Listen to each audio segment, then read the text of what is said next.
परिवार बड़ा था तो घर में पैसे की समस्या होती रहती थी, इसीलिए घर की जमा पूंजी में खुद का हाथ देने के लिए अब्दुल कलाम ने केवल 10 साल की उम्र में पेपर बेचना शुरू कर दिया। लेकिन क्या ये सिर्फ एक ही रीजन था इस काम को करने का?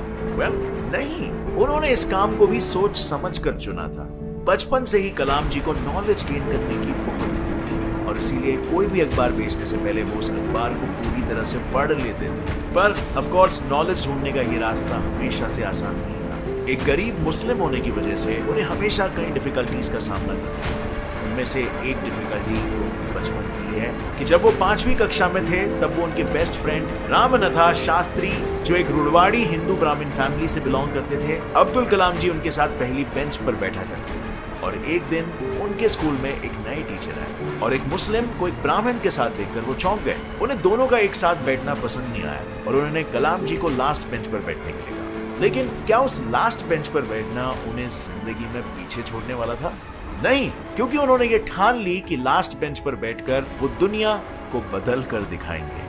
और शायद इसीलिए वो हमेशा कहते थे कि the best brains of the nation may actually be found on the last benches of the classroom. और ऐसे ही कई लाइफ लेसन्स जीते जी सीखकर अब्दुल कलाम आने वाली पीढ़ी के लिए छोड़ गए। लेकिन उनके लाइफ के ये लेसन्स और 2020 तक इंडिया को एक डेवलप्ड कंट्री बनाने का जो सपना था वो आने वाली पीढ़ी कहीं ना कहीं भूल रही है। एंड अब फ्रेंड्स, स्पेशली लास्ट बेंच पे बैठने वाले लोग, मैं आपको बताना चाहता हूं अब्दुल कलाम के लाइफ की एक बहुत ही इंटरेस्टिंग कहानी। क्लास के उसी लास्ट बेंच पर बैठकर उन्होंने अपना एक गोल बनाया था, फाइटर पायलट बनाने का गोल। और ये गोल बना था उनके गुरु की वजह से। एक दिन उनके टीचर मिस्टर शिवा सुब्रमण्यम अय्यर उनकी कक्षा को चिड़िया कैसे उड़ती है वो सिखा रहे थे। लेकिन 25 मिनट तक समझाने के बाद भी किसी के पल्ले कुछ नहीं पड़ रहा था।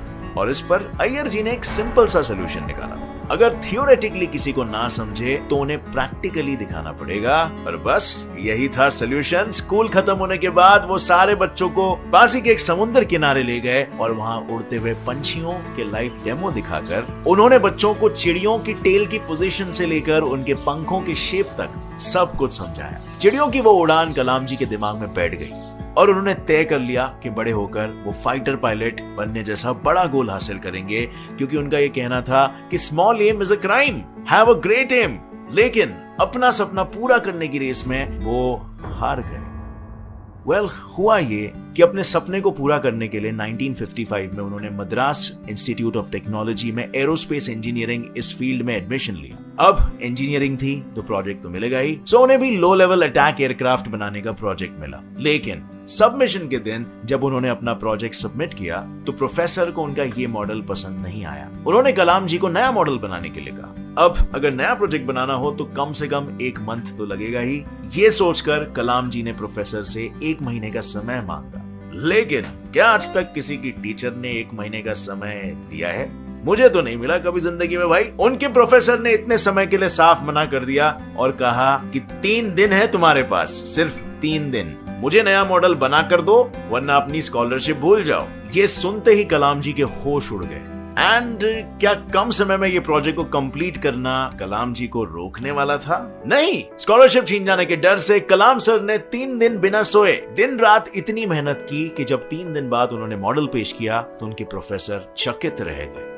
उनके इस मेहनत पर प्रोफेसर ने उनसे एक बात कही, मुझे पता था कि 3 दिन में नया एयरक्राफ्ट बनाना पॉसिबल नहीं है, लेकिन स्कॉलरशिप छीन जाने की जुनून की वजह से तुमने इसे पॉसिबल किया। और इस इंसिडेंट से कलाम जी को एक बात समझ आ गई, to succeed in your mission you must have single minded devotion to your goal. आखिर उनके इंजीनियरिंग खत्म होने के बाद अपना सपना पूरा करने का एक अवसर उन्हें इंटरव्यू के रूप में आया, जो था इंडियन एयरफोर्स ऑफ देहरादून। इसका इंटरव्यू, लेकिन जैसे मैंने पहले कहा उनका यह सपना अधूरा रह गया, क्योंकि इस इंटरव्यू में 25 लोगों में से सिर्फ 8 लोगों को ही चुना गया। और पता है कलाम जी कौन सी पोजीशन पर थे? 9th।